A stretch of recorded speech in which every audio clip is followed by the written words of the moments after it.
sobre las distinciones entre el Padre, el Hijo y el Espíritu Santo. Hoy vamos a enfocarnos en eso. ¿Cuáles son las distinciones que existen entre el Padre, el Hijo y el Espíritu Santo? Decimos que es un solo Dios, son el mismo Dios, un único y verdadero Dios en tres personas, pero entonces la pregunta es, ¿cuáles son las diferencias o las distinciones entre cada persona de la Trinidad? ¿Cómo la Biblia nos presenta cada una de las personas de la Trinidad y en qué sentido podemos decir entonces que son diferentes?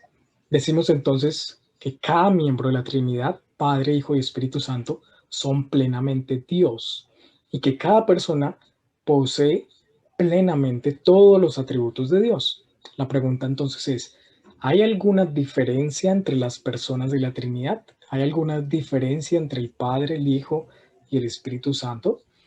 En primer lugar, no podemos decir nunca, en lo absoluto, que el Padre es más poderoso que el Hijo o el Espíritu. Ni tampoco podemos decir que el Hijo es más sabio que el Padre o el Espíritu.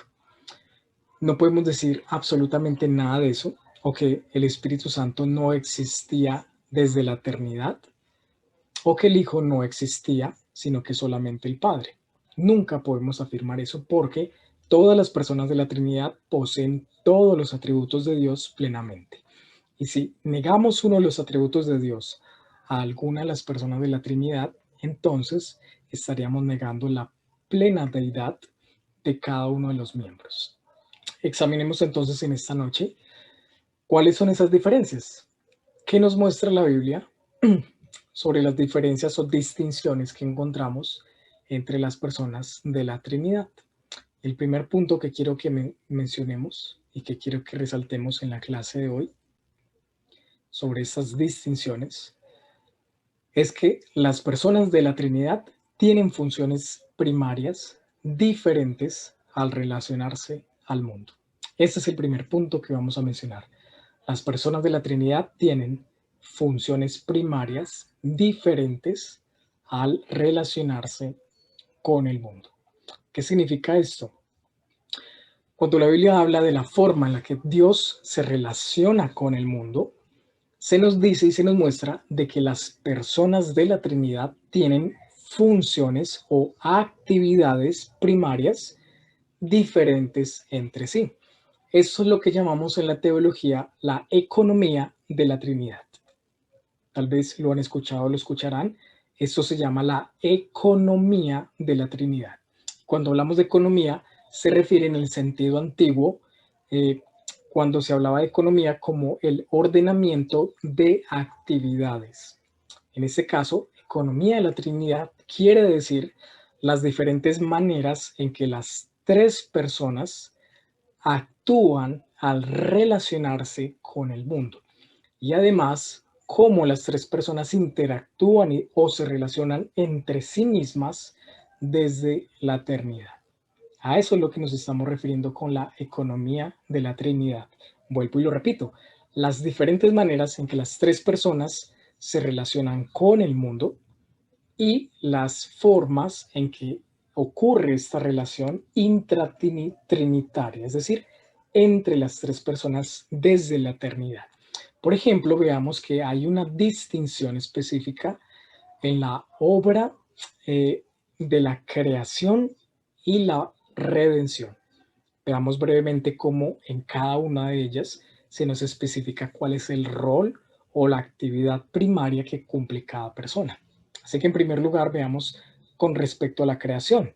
Las escrituras nos muestran desde Génesis capítulo 1, versículo 1, que es Dios Padre quien habla las palabras creativas para hacer que el universo comience a existir. Génesis capítulo 1 nos muestra que Dios dijo, Dios habló y entonces las cosas empiezan a existir. Entonces, en Dios Padre vemos esa actividad creadora, las palabras creativas o creadoras que empiezan a originar el universo.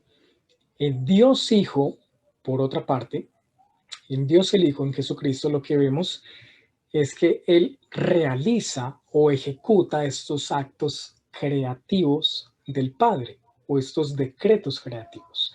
En Juan capítulo 1, versículo 3, por ejemplo, noten lo que dice.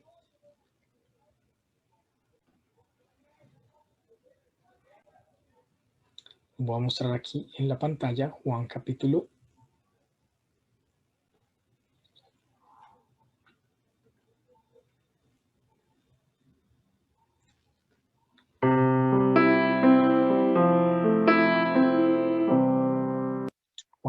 1 en el versículo 3, nos dice respecto al Hijo, a Jesús, que todas las cosas fueron hechas por medio de Él y sin Él nada de lo que ha sido hecho fue hecho. Y en Colosenses capítulo 1:16 encontramos la misma verdad, porque en Él, Jesucristo, fueron creadas todas las cosas, tanto en los cielos como en la tierra, visibles e invisibles, ya sean tronos o dominios o poderes o autoridades, todo ha sido creado por medio de Él y para Él. Lo que notamos entonces es que las palabras creadoras vienen de parte del Padre y la forma en la que se ejecuta la creación es por medio del Hijo, de Jesucristo. Es por medio de Él que todas las cosas son creadas. Es decir, el Verbo eterno de Dios, Jesucristo, es quien lleva a cabo la obra creadora. Por medio de Él fueron creadas todas las cosas en el cielo y en la tierra, como acabamos de leer en Colosenses. Así que noten que hay una participación en la obra creadora, tanto del Padre como del Hijo, ¿sí? Con algunas distinciones, pero ambos están allí presentes en la creación. Y lo mismo en el Espíritu Santo.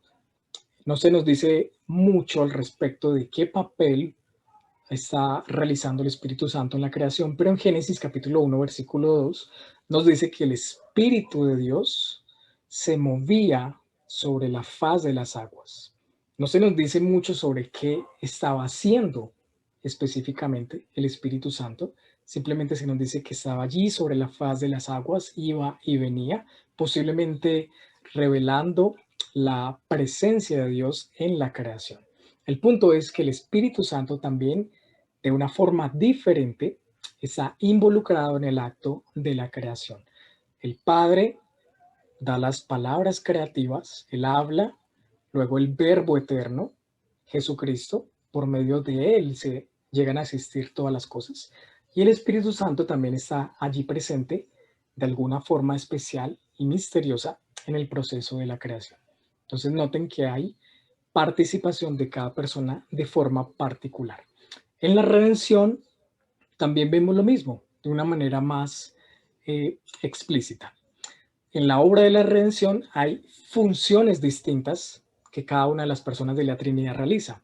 El Padre, ¿qué realiza el Padre? Él planeó la redención y lo que hace el Padre no solamente es que lo planea, sino que envía al Hijo al mundo. Eso es lo que nos muestra Juan capítulo 3, versículo 16. Porque de tal manera amó Dios al mundo que envió a su Hijo. El Padre planea la redención, la salvación de la humanidad y envía a su Hijo para que pueda llevarse a cabo esa salvación. ¿Qué hace el Hijo en ese papel de la redención? El Hijo obedece, se somete al Padre, viene al mundo, se encarna y realiza la redención para nosotros. Es decir, la lleva a cabo, la ejecuta. Noten que Dios el Padre no vino y murió por nuestros pecados, ni tampoco Dios Espíritu Santo fue quien vino y murió en la cruz. Esa obra en particular la realizó el Hijo, el Verbo, Jesucristo. Entonces, hay una clara distinción de los roles que ocupa cada persona de la Trinidad en el aspecto de la redención. ¿Qué podemos decir entonces del Espíritu Santo? Bueno, Jesús, antes de que ascendiera de nuevo al cielo, él promete que enviaría el Espíritu Santo. Jesús habla de, en Juan 14:26, el Espíritu Santo a quien el Padre enviará en mi nombre. Noten en primer lugar que el Espíritu Santo es enviado por el Padre. Jesús dice, el Espíritu Santo a quien el Padre enviará en mi nombre. Pero Jesús mismo también dice en Juan capítulo 16, versículo 7, que si yo me voy, se lo enviaré a ustedes, hablando del Espíritu Santo. Jesús dice, si yo me voy, se los voy a enviar a ustedes, es decir, al Espíritu Santo. Y en Juan 15:26 también nos habla de un tiempo cuando venga el Consolador, que yo les enviaré de parte del Padre, el Espíritu de verdad que procede del Padre. Noten entonces que el Padre envía al Hijo y el Padre envía al Espíritu Santo. Luego nos dice la Escritura que Jesucristo asciende a los cielos y promete que Él enviaría el Espíritu Santo que procede del Padre. ¿Sí lo notan? Entonces el Padre envía al Hijo y al Espíritu, el Hijo envía al Espíritu y el Espíritu es quien viene para cumplir la redención prometida por Dios a través de Jesucristo y para aplicarla específicamente a los creyentes.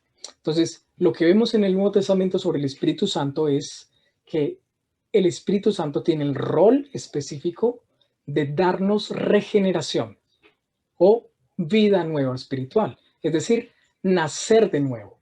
Eso lo pueden ver también en Juan capítulo 3. Jesús habla sobre nacer de nuevo en su conversación con Nicodemo.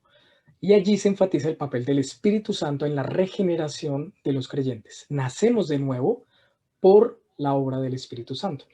También nos dice que el Espíritu Santo nos santifica. Las Escrituras muestran puntualmente que la obra de la santificación es especialmente llevada a cabo por el Espíritu Santo. Y además, en el libro de Hechos nos muestra de que también una de las funciones distintivas del Espíritu Santo es empoderar a los creyentes o a la iglesia para el servicio. Es allí en Hechos cuando vemos que hombres son llenos del Espíritu para poder predicar las buenas nuevas del Evangelio. Entonces, en general lo que vemos es que la obra del Espíritu Santo parece ser llevar a término o completar la obra de redención que ha sido planeada por Dios Padre y empezada o ejecutada por Dios Hijo. ¿Ok? Así que podemos decir entonces que el papel del Padre en la creación, en la redención, es planear, dirigir y enviar al Hijo y al Espíritu Santo. De modo entonces que en las personas de la Trinidad hay una igualdad de atributos. Todas tienen completamente los mismos atributos divinos y aún así difieren en sus relaciones con el mundo y con la creación. Aunque el Hijo y el Espíritu Santo son iguales en deidad a Dios el Padre, sin embargo son subordinados en función. Vuelvo y repito esto porque es muy importante.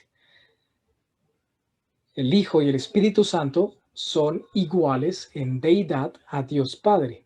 Son plenamente Dios, igual que el Padre. Y aún así son subordinados en funciones. Muy importante eso. En funciones. Son subordinados en sus funciones, pero no en su esencia o su naturaleza. Recuerden que en la clase pasada habíamos visto una de las herejías que era el subordinacionismo. El subordinacionismo enseña que el Hijo y el Espíritu son inferiores a Dios el Padre, pero eso no lo enseñamos nosotros. Son iguales en el aspecto de su esencia o naturaleza divina y aún así son subordinados en el aspecto de las funciones. Dios el Padre es quien envía al Hijo y al Espíritu Santo.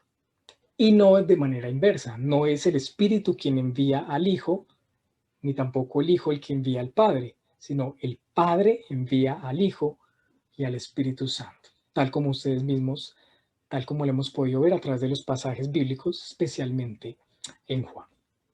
La aclaración entonces en este primer punto es que aunque hay obras particulares de las personas de la Trinidad, no obstante, las tres personas de la Trinidad obran juntas y de manera inseparable en toda la obra que realizan. Es decir, no es como si en la obra de la redención dijera la Trinidad, bueno, yo voy a hacer esta partecita, tú te encargas de esta y usted esta otra, de manera independiente, no. Toda la obra es realizada por el mismo Dios y aún así hay algunas funciones específicas que se le da un mayor énfasis a una de las personas de la Trinidad. Pensemos, por ejemplo, en la santificación. A quien generalmente se le atribuye mayor énfasis, la santificación, al Espíritu Santo.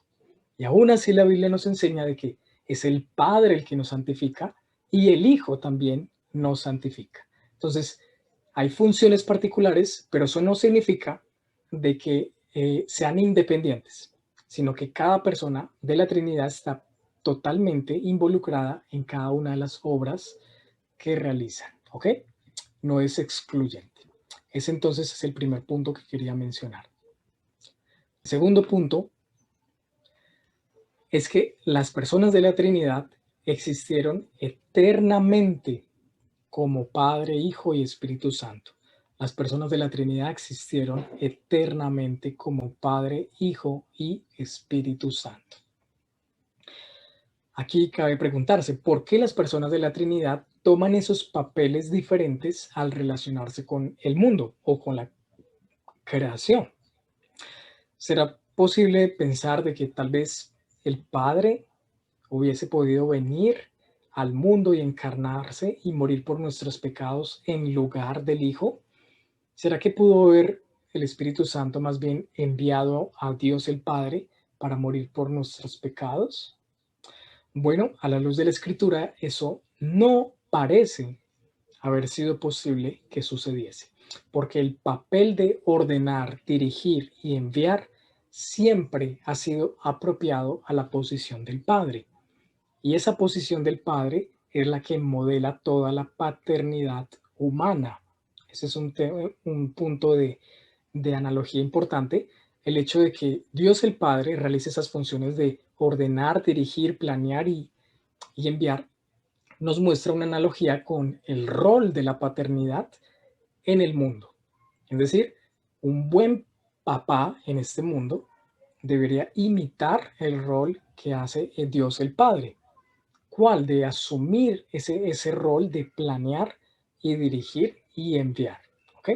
Entonces, eso es algo que vemos en las familias, como el padre en la familia debe asumir ese rol en comparación, en analogía con la paternidad que se nos muestra de Dios Padre en la Trinidad. El papel de obedecer e ir al mundo se nos revela en el Hijo. Es el papel apropiado que se nos muestra respecto al Hijo, a quien también se llama el Verbo de Dios. Y el papel del Espíritu Santo desde la eternidad, pues no se menciona mucho en la Biblia realmente, pero vemos que está también allí actuando en la Trinidad por siempre. Además, por otra parte, antes de que el Hijo viniera a la tierra, incluso antes de que el mundo fuese creado, por la eternidad, el Hijo ha sido el Hijo. El Espíritu Santo ha sido el Espíritu Santo. Y el Padre ha sido el Padre. Y ese es el segundo punto que quiero mencionar. Es decir, esto no fue algo incidental o algo que ocurrió más adelante, sino que esa es la forma en la que Dios siempre ha subsistido desde la eternidad. No es como si Dios empezara a existir en tres personas a partir del Nuevo Testamento o años más tarde, no. Siempre Dios ha existido de esa forma desde la eternidad. Son relaciones eternas y no que ocurrieron de pronto solamente en algún momento del tiempo. Si Dios existe como Padre, Él siempre ha existido como Padre. Si Dios existe como Hijo, Él siempre ha existido como Hijo. Y si Dios existe como Espíritu Santo, Él siempre ha existido como Espíritu Santo. Recuerden cuando vimos el atributo de la inmutabilidad de Dios. Dios no cambia, siempre es el mismo. Por tanto, la naturaleza trinitaria de Dios ha sido así desde la eternidad y será así por toda la eternidad. Veamos dos pasajes bíblicos que nos confirman este punto que estoy mencionando. En Efesios capítulo 1, versículos 3 al 4, se nos dice: bendito sea el Dios y Padre de nuestro Señor Jesucristo, que nos ha bendecido con toda bendición espiritual en los lugares celestiales en Cristo, según nos escogió en Él antes de la fundación del mundo, para que fuéramos santos y sin mancha delante de Él. Si lo notan, el Padre nos escogió en Cristo antes incluso de la fundación del mundo. Eso es increíble. Antes de que yo o ustedes nacieran, antes de que incluso cualquier ser humano en este mundo existiese, Dios Padre ya nos había escogido y nos había escogido en el Hijo, en su Hijo. Si lo notan, el Hijo siempre ha sido Hijo desde la eternidad pasada. Y fue en el Hijo, en Jesucristo, que Dios Padre nos escogió. Eso debe hacernos sentir muy privilegiados sobre la elección de Dios para con nosotros. Y en Romanos capítulo 8, en el versículo 29, se nos dice, porque los que de antemano conoció, también los predestinó a ser hechos conforme a la imagen de su Hijo, para que Él sea el primogénito entre muchos hermanos. Noten aquí, en primer lugar, una vez más, se menciona sobre la predestinación de Dios. Dios nos escoge desde antes en Cristo. La elección ocurre en Cristo, realizada por el Padre desde la eternidad pasada. Y además se nos muestra, tanto aquí en Romanos capítulo 8, como en Hebreos, se nos muestra de que Jesucristo, al venir a tomar esa actitud de encarnarse y estar en el mundo, es también como nuestro hermano. Eso lo muestra en Hebreos, en los primeros capítulos, y aquí en el pasaje que acabamos de leer de Romanos. Jesucristo viene a ser como nuestro hermano y nuestro representante ante Dios. ¿Ok? El punto entonces, como les mencionaba, es que siempre ha sido así desde la eternidad. Dios siempre ha sido tres personas desde la eternidad y siempre será así por la eternidad. Y además de eso, también debemos aclarar y mencionar que no hay ninguna diferencia en deidad, atributos o naturaleza entre el Padre, Hijo y el Espíritu Santo. Eso lo hemos mencionado mucho, pero vuelvo y lo menciono eh, ahora que estamos viendo esto. Cada persona es plenamente Dios y cada persona tiene todos los atributos de Dios. ¿Ok? El Espíritu Santo también es omnipotente, omnisciente. El Hijo también es eterno y todopoderoso. Cada uno tiene los atributos plenos de Dios. Las únicas distinciones son entonces en la forma en que se relacionan, tanto entre ellos como con la creación. Esa es la diferencia que encontramos y el punto central de la clase realmente de esta noche, de que hay diferentes funciones, hay diferentes roles que cumple cada uno y se relacionan entre ellos de una manera especial, específica, como Padre, Hijo y Espíritu, y sin embargo seguimos hablando de un solo Dios y de que cada persona tiene plenamente los atributos divinos.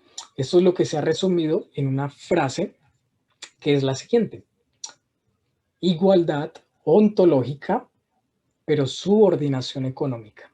En palabras más sencillas, significa igualdad en ser o en naturaleza, pero subordinación en funciones. La subordinación es en funciones. Una vez más vuelvo y lo enfatizo.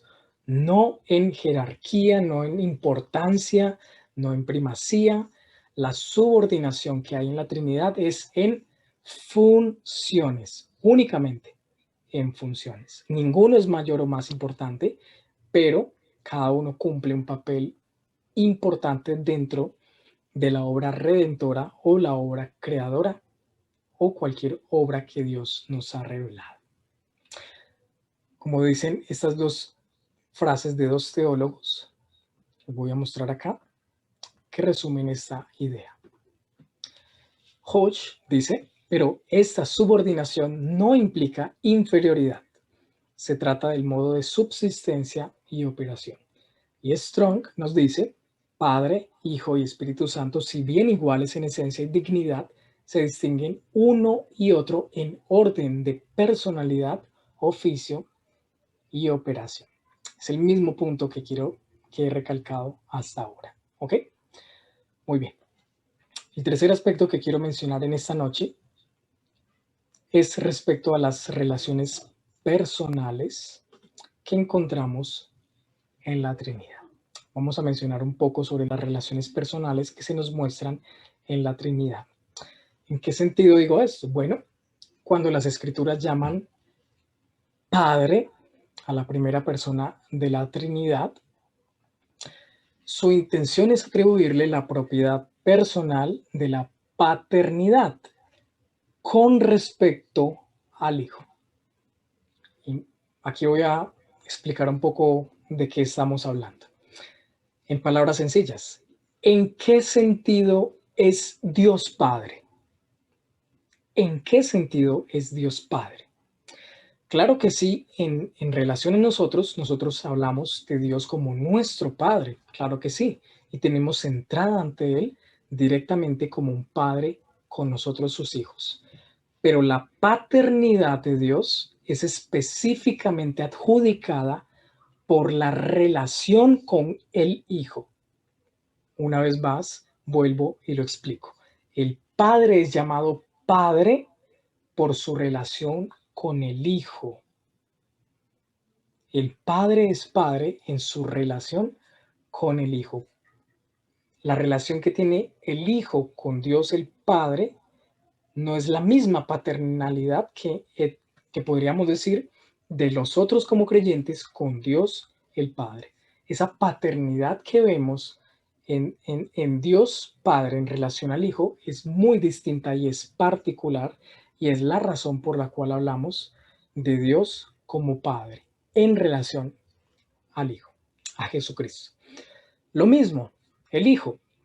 Cuando se habla del Hijo, la segunda persona de la Trinidad, las Escrituras se le atribuyen la propiedad que llamamos filiación, es decir, la condición que tiene el Hijo con respecto al Padre. ¿Por qué hablamos del Hijo de Dios? Bueno, estamos hablando del Hijo en relación a Dios el Padre. ¿Ok? ¿Por qué Jesús se llama el Hijo? Por su relación específica con Dios el Padre. Esa es la razón. ¿Ok? Y lo mismo del Espíritu. La tercera persona de la Trinidad, las Escrituras nos muestran que se le atribuye la propiedad personal de la expiración o la procesión. El Padre es Padre por su relación con el Hijo. El Hijo es Hijo por su relación con el Padre. Y el Espíritu Santo es Espíritu Santo por su procesión, es decir, porque procede tanto del Padre como del Hijo. ¿Por qué menciono esto? Bueno, porque tal vez a muchas personas les parece contradictorio o extraño cuando uno dice, Jesucristo es el Hijo de Dios y Jesucristo es Dios. Pero ¿cómo así? Bueno, o es el Hijo de Dios o es Dios. ¿Cuál de las dos? Entonces allí uno empieza a pensar, bueno, pues eso es como contradictorio, porque o es hijo de Dios o es Dios, o es lo uno o es lo otro. Pero el punto que les estoy mencionando sobre las relaciones personales aclara justamente ese aspecto. Cada una de las personas de la Trinidad es plenamente Dios, es plenamente divina. Y sin embargo, en sus relaciones personales, hay distintivos específicos. Es decir, hay uno que es Padre, hay uno que es Hijo y hay uno que es Espíritu Santo. Veámoslo aquí cómo lo resumió la Iglesia en uno de los famosos credos, el credo Atanasio. La Iglesia entonces lo resume de la siguiente forma. Dice, el Padre por nadie ha sido hecho, no ha sido creado ni engendrado. El Hijo proviene únicamente del Padre, no ha sido hecho, creado, sino engendrado eternamente. El Espíritu Santo proviene del Padre y del Hijo. No ha sido hecho, ni creado, ni engendrado, sino que procede. Hay, por consiguiente, un solo Padre, no tres padres, un solo Hijo, no tres hijos, un solo Espíritu Santo y no tres Espíritus Santos. Así lo resumió la Iglesia en el credo Atanasio. ¿Ok?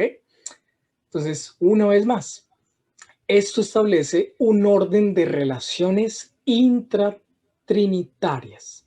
Así ha sido desde la eternidad. En Dios ha habido una relación intratrinitaria desde la eternidad. En Dios siempre ha habido esa relación entre el Padre y el Hijo, esa relación entre el Padre y el Espíritu, esa relación entre el Hijo y el Espíritu.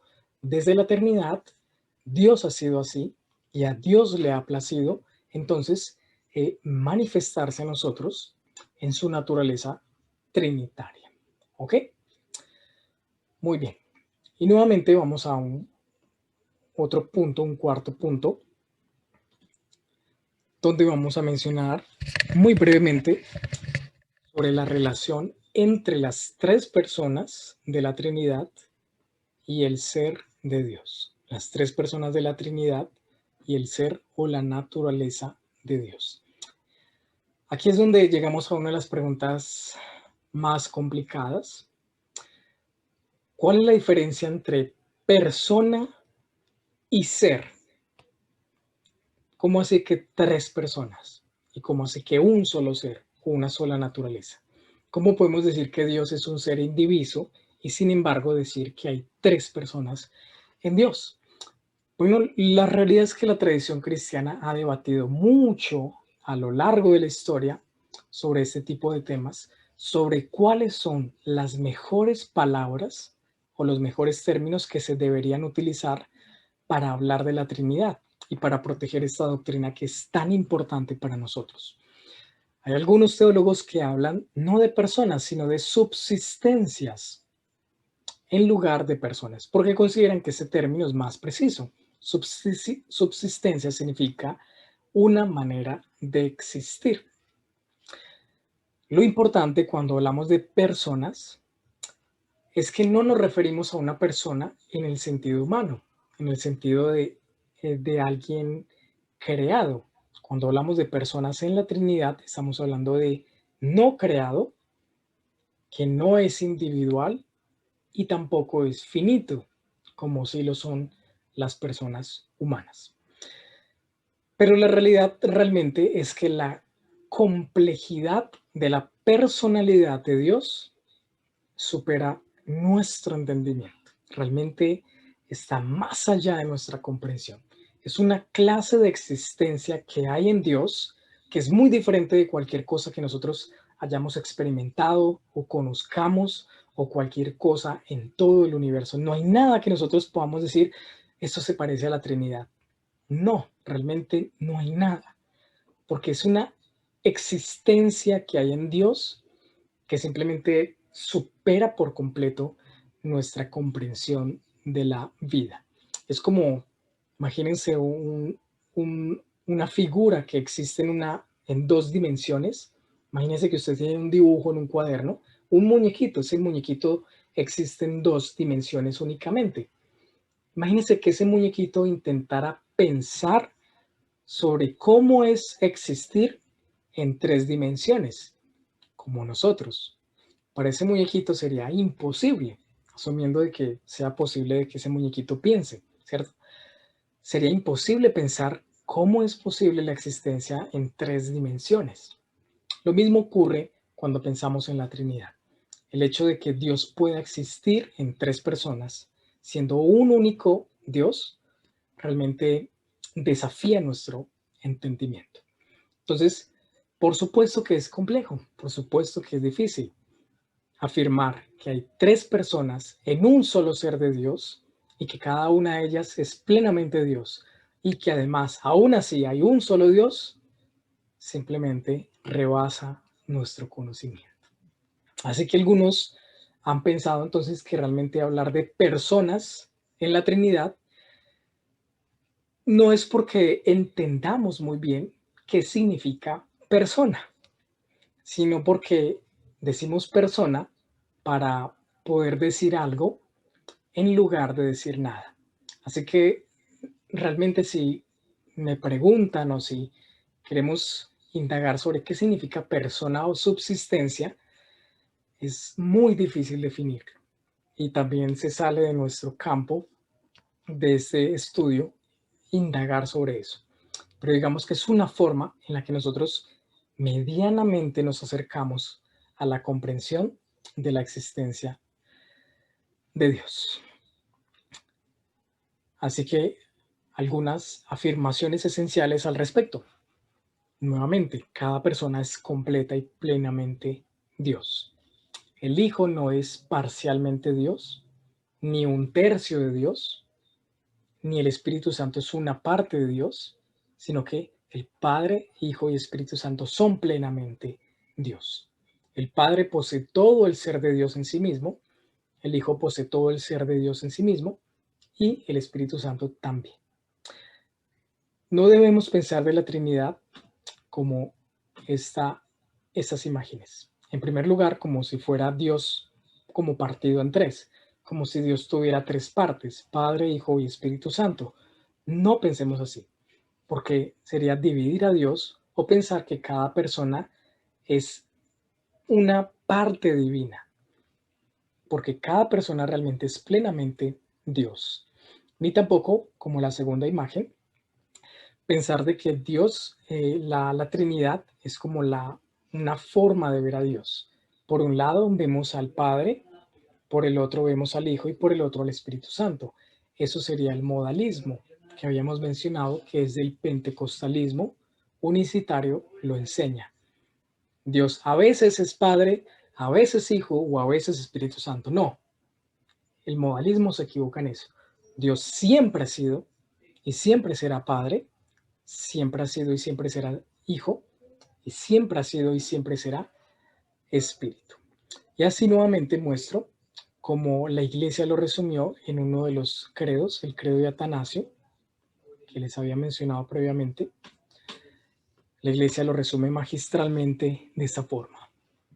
Y la fe católica es esta, que adoramos a un Dios en Trinidad y Trinidad en unidad, no confundiendo las personas, ni dividiendo la sustancia o esencia, porque hay una persona del Padre, otra del Hijo, otra del Espíritu Santo, pero la deidad del Padre, del Hijo y del Espíritu Santo es toda una, igual la gloria, coeterna la majestad.